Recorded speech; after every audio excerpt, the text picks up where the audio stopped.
फौजिया हमीद साहिबा।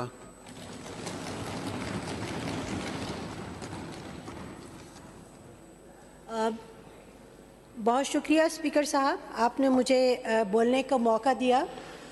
औज़ु बिल्लाहि मिनश्शैतानिर्रजीम, बिस्मिल्लाहिर्रहमानिर्रहीम। स्पीकर साहब, बजट एस्टीमेट का हिसाब किताब बहुत वसी है और जब हम इस पर बात करना चाहें तो ये जो 10 मिनट हैं ये बहुत ज़्यादा मुख्तसर हैं, जिसकी वजह से मैं कोशिश करूँगी कि जल्द अज जल्द अपनी बात को आप तक के कानों तक पहुँचा सकूँ और चंद एक सेक्टर्स पे बात करूँगी। जनाब स्पीकर, वज़ीर आला साहब अभी तो यहाँ मौजूद नहीं हैं, लेकिन ये हमारे सूबे के फाइनेंस मिनिस्टर भी हैं और इन्होंने जो बजट एस्टीमेट पेश किया है, इसकी आमदन का जो तखमीना दिया गया है वो ज़ाहिर करता है कि सिंध के अर्बन पॉपुलेशन बिलखसूस और कराची शहर बिलअमूम इसकी जो 95% कंट्रीब्यूशन रेवेन्यू में जनरेट करके देता है। प्रोविंशियल रेवेन्यू तकरीबन 662 अरब रुपए दिखाए गए हैं, जिसमें 350 रुपए अरब सर्विस टैक्स सेल्स टैक्स की मद में बताया गया है और ये जो सेल्स टैक्स है ये हमारी शहरी आबादी देती है। अगर इसका हम कंपैरिजन करते हैं एग्रीकल्चर इनकम टैक्स के साथ, तो एग्रीकल्चर इनकम टैक्स का तखमीना तकरीबन 6 अरब है। ये पूरा नहीं होगा क्योंकि इस साल इस मद में सिर्फ 2 अरब रुपए इकट्ठा हुआ है। इसमें अगर हम लैंड रेवेन्यू उसको भी अगर शामिल कर लेते हैं तब भी 1.3 अरब रुपए हैं। ये हालत है एग्रीकल्चर टैक्स की और शहरी टैक्स की जो हम रेवेन्यू जनरेट करते हैं, तो इसका कंपैरिजन मैंने बताया है। बाकी तमाम तर जितने भी टैक्सेस इकट्ठे होते हैं उनका ताल्लुक अर्बन पॉपुलेशन से है। दूसरी तरफ जब हम वफाक की बात करते हैं, वफाक की तरफ से मिलती है जो खती रकम 1977.7 अरब रुपए, इसमें भी शहरी सिंध की कंट्रीब्यूशन सबसे ज़्यादा है। अब इतनी कंट्रीब्यूशन हो रही है शहरी सिंध की, लेकिन जब हम बजट को देखते हैं तो कराची शहर मुझे तो कहीं नज़र नहीं आ रहा। अफसोस, सद अफसोस। लास्ट ईयर शहरी आबादी के लिए जो बड़े मंसूबे बनाए गए थे, लास्ट ईयर तो रखे नहीं गए। इस बार सीएम साहब ने कहा कि नए कोई मंसूबे हम देंगे नहीं, जो पुराने मंसूबे हैं उन्हीं पे ही अमल दरामद होगा। तो बजाय कि ये बात करने के आप ये कह देते कि हम जो शहरी सिंध है, कराची और इनके जितने भी जो बड़े शहर हैं, जो हमारे अर्बन सिंध हम कहते हैं, उसके साथ जो सौतेली माँ वाला जो सलूक है उसको कंटिन्यू करेंगे। क्योंकि जिस तरह की जो आपने, मैं इसका एक सिर्फ शेर में बात करूंगी, इजहार करूंगी कि ये बात सच है, तुम्हें जुल्म में महारत है। ये बात सच है, तुम्हें जुल्म में महारत है। ये बात भी तो हकीकत है, मैं डरता नहीं। स्पीकर साहब, हम कमाऊ पूत हैं, हम कमा के देते हैं, पूरे पाकिस्तान को चलाते हैं। कराची जब चलता है तो पूरा मुल्क पलता है। यहाँ बैठे हुए सब लोग इसको अग्री करेंगे। मैं कहती हूँ ठीक है, आप हमारा हिस्सा हमें ना दें, हम जो कंट्रीब्यूट करते हैं उसका 20 या 30% भी अगर दे देंगे ना, तो उसका फ़ायदा आपको भी है, इस सूबे को भी है और वफाक को भी है। और जब अगर आप 20 to 30% हमें हमारे हिस्सा देते हैं तो उसमें नेक्स्ट टाइम जब रेवेन्यू जनरेट होगा तो आप देखेंगे कि सूबे का रेवेन्यू भी बढ़ा हुआ होगा और आपके वफाक का भी रेवेन्यू बढ़ा होगा। थोड़ा सा दिल बड़ा करने की ज़रूरत है। मैं आमदन के जो तखमीनों पर बिल्कुल शॉर्ट کر کے بات کروں گی اور وزیر اعلیٰ صاحب جو یہاں موجود نہیں ہیں، بڑے افسوس کی بات ہے وہ یہاں میری موجود بہن نہیں ہے. سینئر منسٹر صاحب بیٹھے ہوئے ہیں, سی ایم صاحب کی ایبسنس اگر ہے تو وہ ساری چیزیں نوٹ کر رہے ہیں, لیکن بیٹھنا چاہیے تھا. 10 منٹ کی بات ہے تو میں زیادہ بات آپ کو 11 منٹ مل جائیں گے, آپ بات کر لیں. بہت شکریہ. سی ایم صاحب کی توجہ میں مبذول کرانا چاہوں گی. ٹیکس پر سروس کلیکٹ کرنے کا ایک ادارہ ہے جس کو کہتے ہیں Sindh revenue board. Sindh revenue board کا سر جب آڈٹ کیا جائے تو اس میں سر یہ جو پلیز ان سے کہیں کہ گفتگو نہ کریں please. Order in the house. Pitafi صاحب, بورڈ کا جو ادارہ ہے اس کا جب ہم آڈٹ کراتے ہیں تو سر اوور ویلمنگ میجورٹی وہاں آپ کو رورل سندھ کی نظر آئے گی. پھر آپ کہتے ہیں کہ ہم تعصب کی بات کرتے ہیں. ایسا نہیں ہے سر, یہ بہت زیادہ اور مطلب عجیب بات ہے نا کہ آپ سندھ میں آپ نے کربل سندھ بنا لیا, رورل سندھ بنا لیا, اور پھر آپ نے رورل سندھ کے لوگوں کو وہاں اکوموڈیٹ کر رہے ہیں, تو پھر ہم کہاں جائیں گے؟ سوچنا پڑے گا اس کے اوپر.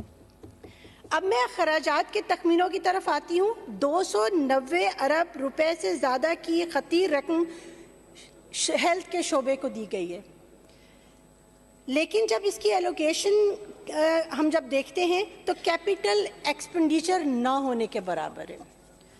اسپیکر صاحب, جب تک ہیلتھ میں آپ ایکوپمنٹ اچھے نہیں رکھیں گے, جب تک بلڈنگ کو ٹھیک نہیں کریں گے, انفراسٹرکچر اس کا بہتر نہیں ہوگا, آپ ہیلتھ کو کی سروسز پرووائڈ نہیں کر سکتے, ہیلتھ میں کوئی امپروومنٹ نہیں آ سکتی. بہت معذرت کے ساتھ جب آپ یہاں کے ہاسپٹلس میں جاتے ہیں ڈاکٹرز موجود نہیں ہیں, میڈیسنز موجود نہیں ہیں, وہاں پر انکیوبیٹر NICH میں میں نے دیکھا ہے کہ ایک انکیوبیٹر میں 6 بچے ٹریٹ ہو رہے ہیں.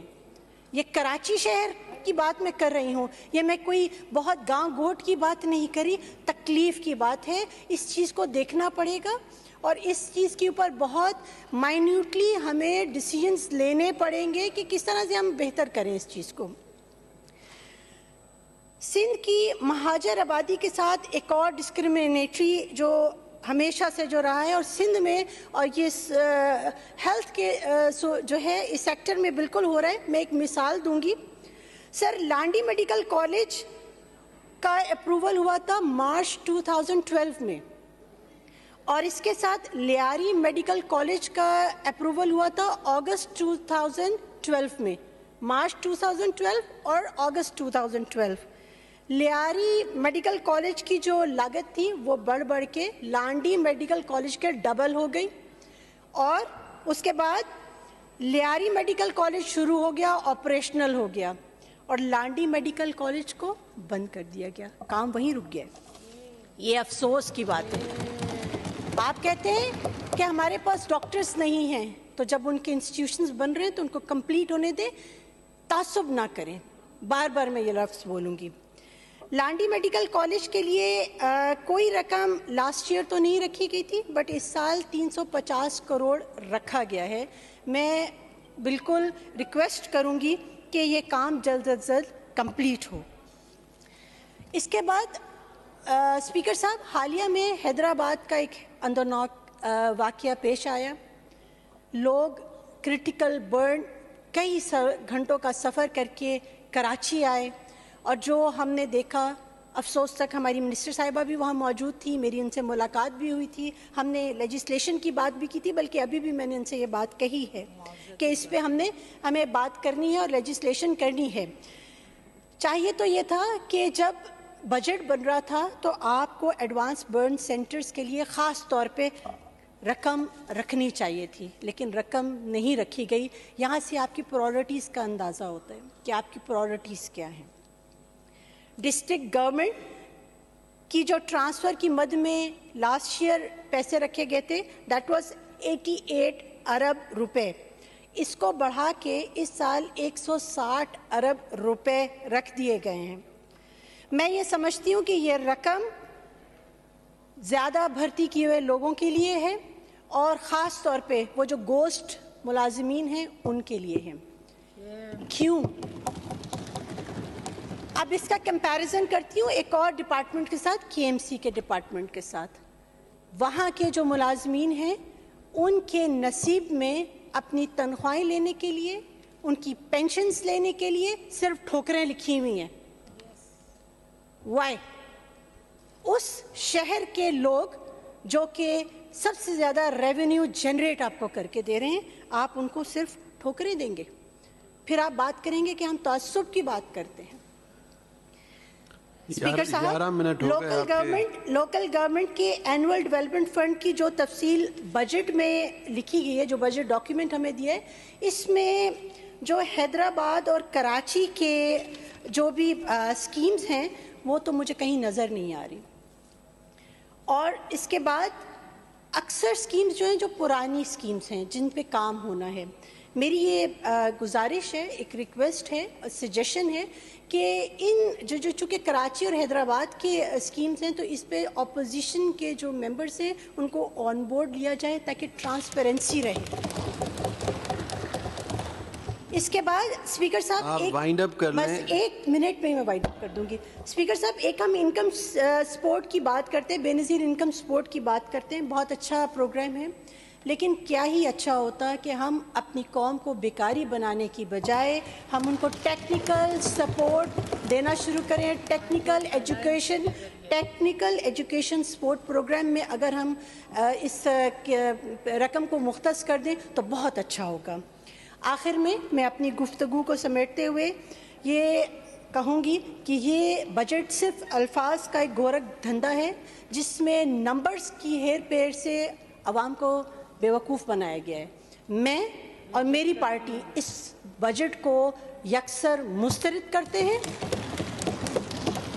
और इसके साथ स्पीकर साहब, हमें मिलकर इस नाकाम बजट को बेहतर बनाना है।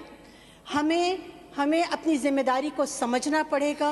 हमें मिलकर पाकिस्तान को एक खुशहाल मुल्क बनाना है ताकि आने वाली नस्लों के लिए एक बेहतर मुस्तकबिल छोड़ के जाएं।